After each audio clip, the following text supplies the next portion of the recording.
우리가 아시는 대로 19세기 말부터 우리나라의 선교사들이 몰려들었죠. 미국과 카나다와 호주 등지에서 많은 선교사들이 우리나라에 왔는데, 선교사들이 우리나라에 와서 행한 일을 요약하면 세 가지지요. 학교를 세워서 가르친 것입니다. 두 번째는 교회를 세워서 영혼을 구원한 일입니다. 세 번째는 병원을 세워서 의료 활동을 한 일입니다. 그래서 세워진 병원이 여기 일신병원들 아니겠습니까? 세브란스 병원, 이대병원, 다 그런 병원들 아니겠습니까? 우리나라의 미션 스쿨이 얼마나 많습니까? 다 선교사들이 와서 행한 일들이죠. 그러니까 요약하면은 학교를 세워서 교육을 했고, 교회를 세워서 전도했고, 병원을 세워서 치유 사역에 집중했다는 거예요. 근데 우리나라에 온 선교사들만 그렇게 한 것이 아니라 일반적인 선교사들의 선교 방향이 그렇습니다. 가르치는 일, 복음 전파하는 일, 그리고 치유입니다. 그런데 이것은 선교사들의 독창적인 아이디어가 아니라 선교사들이 예수님에게서 배웠다는 거예요. 예수님의 사역에서 배웠다는 거예요. 오늘 말씀이 바로 그런 내용인데, 오늘 말씀은 예수님이 공생애를 시작하시면서 어떤 일을 하셨는지를 소개해 주고 있는데, 23절 보시면 예수께서 온 갈릴리에 두루 다니사 그들의 회당에서 가르치시며, 회당에서 가르치셨다는 거예요. 두 번째, 천국 복음을 전파하시고 백성 중에 모든 병과 모든 약한 것 고치셨다. 자, 예수님이 회당에서 가르치셨는데 뭘 가르치셨겠습니까? 어렵지 않습니다. 한마디로 말하면 예수님의 설교와 가르침의 주제는 하나님의 나라입니다. 천국입니다. 하나님의 나라를 가르친 거예요. 하나님의 나라. 이 세상 나라가 전부 아니다. 하나님의 나라를 가르쳤어요. 하나님의 나라는 어떤 나라인지, 하나님 나라의 백성은 어떤 삶을 살아야 되는지, 어떻게 하면 하나님 나라를 우리가 경험할 수 있는지를 가르쳤어요. 자, 두 번째, 천국 복음을 전파하셨는데 마가복음 1장 15절 보시면, 때가 찼고 하나님의 나라가 가까이 왔으니 회개하고 복음을 믿으라 그랬어요. 다시 들어보십시오. 때가 찼고 하나님의 나라가 가까이 왔다는 말은 예수님 안에서 하나님의 나라를 경험할 수 있다는 말. 이게 복음이죠. 그러니까 예수님을 영접하면, 예수님의 통치를 경험하면 하나님의 나라를 맛볼 수 있다는 거예요. 여러분, 우리가 사는 세상 참 골치 아픈 세상이잖아요. 골치 아픈 세상입니다. 우리가 사는 세상 참 문제가 얼마나 많은 세상, 눈물이 있는 세상, 한숨이 있는 세상, 의롭지 못한 세상. 그래서 정의를 소망하는 세상. 우리가 평화를 갈망하잖아요. 제가 앞서 기도했습니다만 해가 바뀌었는데 전쟁의 포성이 그치지 않습니다. 사이좋게 지내면 얼마나 좋겠어요. 관계가 좋으면 얼마나 좋겠어요. 그토록 소원하는 게 평화인데 평화의 길이 멉니다. 참된 기쁨이 있으면 얼마나 좋겠어요. 사도 바울은 하나님 나라의 핵심은 의와 평강과 희락이다라고 말씀합니다. 하나님 나라에서 우리가 경험할 수 있는 게 정의, 평화, 참된 기쁨이라는 거예요. 다 우리가 소망하는 거잖아요. 진짜 기쁨을 원하잖아요.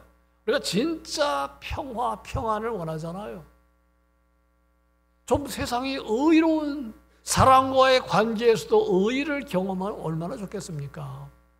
바울은 정확하게 말합니다. 하나님 나라는 의와 평강과 희락을 경험하는 나라다. 로마서 14장 17절에서 말했습니다. 근데 예수님은 말씀하셨어요. 누구든지 예수님 안에서 하나님의 나라를 경험할 수 있다. 회개하고 복음을 믿으면 된다라고 말씀. 이제 세 번째가 이제 치유 사역입니다. 자, 모든 병과 모든 약한 것을 고치셨다는 게 치유 사역인데, 올해 우리 교회 표, 정확하게 말하면 한 목사가 심호하는 동안까지 우리 교회 표, 주여 치유하게 하소서, 우리 총회의 주제입니다. 제가 정한 게 아니라 총회의 주제입니다. 후임 목사님이 이거 좋게 생각해서 연장하면 올해 2024년 표가 되는 것이고, 중간에 다른 것 바뀌면 이제 표가 바뀔 터인데, 주여 치유하게 하소서. 오늘은 이 부분을 잠시만 강조해서 말씀을 드립니다. 우선 우리가 치유를 이해할 때 치유를 포괄적인 개념으로 이해해야 된다는, 이게 중요합니다. 육체의 치유만 생각하잖아요, 여러분. 우리가 치유 그러면 육체, 병 고치는 것만 생각하잖아요. 근데 성경이 말하는 치유는요, 포괄적인 개념입니다. 포괄적인 개념. 육체의 치유, 병 고침 치유, 두말할 것도 없이 치유입니다. 그러나 여러분, 마음의 상처를 입었는데 회복이 되면 그게 치유잖아요. 관계가 안 좋아졌는데 관계가 좋아지면 그게 치유 아니면 뭐겠습니까? 마음에 불안이 있었는데 마음에 평안이 찾아오면 그게 치유가 아니고 뭐겠습니까? 예? 치유를 이해할 때 포괄적으로 이해하는 것이 중요합니다. 자살을 생각했는데 용기를 갖고 살자라고 결단했으면 그거 치유 아닙니까? 예? 우리 교회, 제가 어느 집사님에게 대해서 그런 얘기를 들었어요. 두 분이 다 우리 교회 집사님인데, 남편 집사님이 우리 교회 나오기 전에 예수 믿는 사람들을 굉장히 싫어했대요. 아주 지독하게 싫어했대요. 교회를 저주하다시피 했대요. 그런데 어느 날 예수 믿고 구원받고 교회에 재직이 되었어요. 치유입니까? 치유 아닙니까? 어마어마한 치유가 나타나. 예. 누가복음 19장에 나오는 사마리아 그 세리장 삭개오는 어떻습니까? 삭개오 돈밖에 몰랐어요. 세리장입니다. 자기의 지위를 이용해서 불의한 방법으로 축제합니다. 그래서 큰 부자가 되었어요. 그런데 예수님을 만난 이후에 어떤 일이 벌어졌습니까? 예수님의 말씀입니다. 예수님이 하신 말씀. 삭개오가 서서 주께 여짜오되 주여 보시옵소서. 삭개오의 이야기입니다. 삭개오의 이야기. 예수님을 믿고 예수님을 만난 다음에 어떤 변화가 있었는지, 내 소유의 절반을 가난한 자들에게 주겠대요. 만일 누구의 것을 속여 빼앗은 일이 있으면 4배로 갚겠다. 예수께서 이르시되 오늘 구원이 이 집에 이르렀으니 이 사람도 아브라함의 자손이미로다. 어마어마한 치유가 나타나요. 돈밖에 몰랐는데, 돈의 노예로 살았는데 돈의 노예에서 벗어나잖아요. 돈의 노예에서 벗어납니다. 여러분, 이게 굉장한 치유입니다. 오늘 그런 치유가 우리에게 있기를 축원합니다. 예. 여러분, 예수님을 믿는데 물질의 노예로 살면 그 사람은 불쌍한 사람이에요. 예. 이웃이 눈에 들어오는 거예요. 가난한 사람들이 안중에도 없었는데 가난한 사람들이 들어옵니다. 그래서 내 소유를 팔아 가난한 사람들, 재산의 반을 뚝 떼서 가난한 사람들에게 나눠주겠대요. 내가 다른 사람 속여서 빼앗은 일이 있으면 4배로 갚겠대요. 예. 비뚤어진 인간관계, 잘못된 인간관계가 회복이 되잖아요. 이게 치유지요. 예수님을 영접하고 하나님의 자녀가 되는 기쁨을 누렸어요. 여러분, 기쁨이 없으면 이게 지금 억지로 하는 겁니까? 아닙니다. 기쁨으로 하는 겁니다. 기쁨이 찾아왔어요. 예수님이 얼마나 놀라운 인생의 보물인지를, 궁극적인 구주가 되시고 소망인지를 깨달았습니다. 어마어마한 치유가 일어난 것입니다. 자, 그런데 예수님이, 오늘 말씀을 보면 예수님이 병과 약한 것을 고치셨다 이렇게 언급했는데, 여러분, 육신의 질고가 고난의 가장 대표적인 예잖아요. 그래서 육신의 질고를 언급한 것이지 질병에서의 회복만이 중요함을 말하는 건 아닙니다. 여러분, 우리가 고난을, 각종 고난을 당하잖아요. 마음의 상처 앞에서 말씀드린 대로 평안의 부재, 관계의 갈등, 다 다 이게 아픔인데 가장 대표적인 아픔이 질병이잖아요. 질병. 그래서 질병이 사람이 당하는 고난의 가장 대표적인 것이기 때문에 예수님이 대표적인 것으로 언급한 것뿐이지, 예, 육체의 치유만 치유가 아니라는 것을 잊지 마셔야 돼요. 자, 성경을 보면 참 입이 딱 벌어질 정도로 오늘 말씀에도 나오지요. 각종 환자들, 귀신 들린 자, 중풍병자, 뭐 각종 병자들이 예수님께 나와서 다 고침받았다. 이것에 대한 두 가지 상반된 신학적인 입장이 있습니다. 첫 번째는 뭐냐 하면, 봐라, 성경의 모든 병을 예수님이 고쳤으니까 예수님 못 고칠 질병 없다. 그러면서 병원 가기는 좀 꺼려하는 거예요. 기도로 고칠 수 있다. 안수로 고칠 수 있다. 심지어 정신적인 질환, 귀신 들린 것 같은 사람에 대해서도 병원에 갈 필요 없다. 봐라, 성경에 봐라. 기도하고 안수해서 다 고치지 않았느냐? 이제 그런 입장이 오순절 신학의 영향을 받은 순복음교회가 다 그런 것 아니지만 일반적인 분위기였어요. 지금 좀 달라지고 있습니다만. 예? 그러니까 육신의 질고만 그걸 치유 대상이라고 생각하는 경향, 그리고 병원 치료를 거부하고 하나님 못 고칠 병이 없다, 믿습니다라고 나가는 경향, 심지어 정신질환자도 그래서 기도원에 데리고 가고 안수하고 그러다가 어떤 부작용이 일어났는지는 여러분 잘 알죠. 이제 그런 입장이 있고, 또 하나 입장은 이제 개혁교회인데, 개혁교회가 장로교회를 개혁교회라고 하는데, 개혁교회의 전통적 입장은 뭐냐 하면 성경에 나오는 어마어마한 기적은 예수님이나 사도시대에만 국한된 거다. 오늘날은 그런 기적 없다. 오늘날은 아프면 우리가 병원에 가는 것이 마땅하다.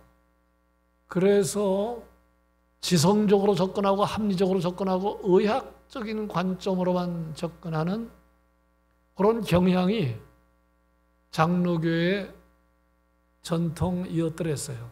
그런데 그 두 가지는 다 문제가 있습니다. 두 가지는 다 문제가 있습니다. 여러분, 병원에 안 가는 거 문제가 있어요. 의사가 치유해도, 약으로 치유해도 그게 하나님의 은혜입니다. 예? 여러분, 의사의 도움으로 치유받은 것도 결국은 하나님의 은혜 베풀어서 치유가 된 거예요. 예? 그리고 여러분, 오늘날 못 고칠 질병은 없다고 고백하는 것이 그게 건전한 거예요. 어떤 병이든지 고칠 수 있다. 예? 하나님의 은혜가 임하면 어떤 병이든지 고칠 수 있다고 바짝 엎드리는 게 그게 건강한 거예요. 아프면 병원만 생각하는 게 아니라. 예? 여러분, 그런 사례를 들자면 끝이 없어요. 예? 김익두 목사님 안진뱅이를 일으켰다는 기적의 이야기가 얼마나 많은지. 예? 그 하용조 목사님의 그 간증에도 보면, 예? 우리가 상상하기 어려운 간증. 뭐 척추병이 뻗어 낫는 기적. 예? 그래서 하나님은 오늘날 전능하신 하나님이다, 못 고칠 질병이 없으신 하나님이다라고 믿는 것, 그게 아주 중요해요. 또 하나 우리가 두 가지를 붙들어야 되는데, 하나님은 못 고칠 질병이 없다라는 걸 붙들어야 되고요. 또 하나는, 그러나 고치고 안 고치고는 하나님의 주권과 관계가 있다. 이 두 번째도 놓치면 안 돼요. 예? 하나님의 주권과 관계가 있는 거다. 예? 그리고 기도로, 아니면 말씀으로, 아니면 찬양하다가 안수해서 병이 나았다 하더라도 그거는, 기도는 하나의 수단일 뿐이지 결국은 하나님이 고치신 거다. 내가 기도해서 나았다, 그게 아니고, 내가 기도로 병이 나았든지 안수로 기도하다가 나았든지 찬양하다가 나았든지 결국은 그런 것들은 수단이고 방편이고 결국은 하나님의 은혜로 하나님이 치유하신 것이다. 예? 그런 거를 붙잡아야 그게 이제 건강한 것입니다. 근데 이제 양쪽의 견해에 있는 경우가 얼마나 많은지 몰라요. 예. 자, 이제 세 번째 중요한 건 이것입니다. 세 번째 중요한 건 치유의 역사. 예수님이 막 병자를 다 고치잖아요. 죽은 자도 일으키잖아요. 이건 뭘 말하느냐 하면 종말에 나타날 하나님의 나라를 미리 보여주는 겁니다. 그러니까 종말에는 우리가 장차 경험할 종말의 천국에는 장차 경험할 하나님의 나라에서는 아픈 사람이 없음을 말하는 거예요. 죽는 사람이 없음을 말하는 거예요. 그걸 미리 예고편으로 맛배기로 보여주는 겁니다. 이게 치유에 대한 성경적 신학적 이해예요. 건강한 신학적 이해. 네? 그러니까 예수님이 제가 여러 번 얘기했잖아요. 연속곡 하면 항상 예고편 미리 맛배기로 보여주잖아요. 다 보여주는 게 아니라 살짝 보여주잖아요. 살짝. 네? 그래서 예수님이 모든 병을 고쳤다는 말은 죽은 자도 살렸다는 말은 앞으로 있을 대사건, 완벽한 구원 사건, 그건 치유의 내용을 담고 있는데 미리 보여주는 겁니다. 자, 네 번째는 우리 같이 한번 읽어보실까요? 이제 중요한 것은 이것이다. 예수 그리스도의 복음이 제대로 선포되면 오늘날도 항상 치유가 일어난다. 이게 중요합니다. 여러분, 복음은 능력입니다. 복음은 구원의 능력이라고 그랬잖아요. 바울이. 복음은 구원의 능력. 내가 복음을 부끄러워하지 않으니 복음은 모든 사람을 구원하는 하나님의 능력이라. 그러니까 복음이 제대로 전파되면, 그러니까 목사님들이 말씀을 제대로 전파하면 반드시 치유가 나타납니다. 육체적인 치유든지 마음의 치유든지 열등감이 회복되든지 다른 사람을 용서하는 마음이 생긴다든지. 여러분, 이게 얼마나 복음입니까? 제가 하나님의 말씀을 제대로 선포하고 여러분이 하나님의 말씀을 아멘으로 받으면 막 치유가 나타나는. 저는 요즘 막 감사로 충만합니다. 매일 감사 노트 쓰고요. 마음에 평안이 있어요. 이게 치유입니까? 치유 아닙니까? 병과 상관이 없이 치유예요. 예? 얼마나 감사한지 몰라요. 기쁘게 삽니다. 예? 이게 치유잖아요. 그리고 제가 옛날에 천식으로 굉장히 고생했는데 천식이 무서운지 그때 알았어요. 막 숨이 넘어갑니다. 근데 병원 치료가 그때 별로 효과를 못 봤어요. 근데 어느 날 싹 없어졌어요. 비염도 싹 없어졌어요. 예? 우리 어머니 제가 너무 많이 얘기했기 때문에 귀에 딱지 생겼죠. 예? 무병으로 너무너무 고생하셨어요. 예? 40 못 산다고 하셨어요. 이제 90 되셨습니다. 예? 지금도 걷는 것만 이외에 걷는 것 말고는 귀도 뭐 얼마나 총명한지요. 치매기 전혀 없으시고요. 예. 우리 탁 목사 조울증으로 얼마나 고생했습니까? 2001년 하나님이 깨끗이. 여러분, 조울증은 정신과 닥터들도요, 이건 평생 간다. 이건 고치기 어렵다. 그렇게 얘기해요. 예. 깨끗이 고치. 예. 그래서 우리가 치유를 믿어야 돼요. 근데 육체적인 치유만 아니라 마음의 상처도, 다른 사람이 용서하는 마음이 생기고 감사하는 마음이 생기고 심지어 죽을 병이 찾아왔는데 소망이 생기면 그게 치유입니다. 치유. 네. 자, 이제 말씀을 맺습니다. 예수님이 행하신 사역은 세 가지인데 가르치고 천국복음 전파하고 그리고 병을 고쳤다는 것인데 한마디로 말하면 회복의 사역입니다. 회복의 사역. 네. 하나님 나라에 무지한 것은 본래의 모습이 아닙니다. 하나님과 상관없이 살아가는 것은 본래의 모습이 아닙니다. 사람이 병든 것은 본래의 모습이 아니에요. 그러니까 예수님의 사역은 한마디로 말하면 회복의 사역, 또 다시 좁혀서 말하면 예수님의 사역은 병 고치는 것만 치유의 사역이 아니라 가르치고 천국복음 전파하고 병 고치는 건 말할 것도 없고 다 한마디로 말하면 결국은 회복의 사역이고 치유의 사역이에요. 예? 이게 복음이잖아요. 예? 여러분 예수를 제대로 믿으면 치유가 일어납니다.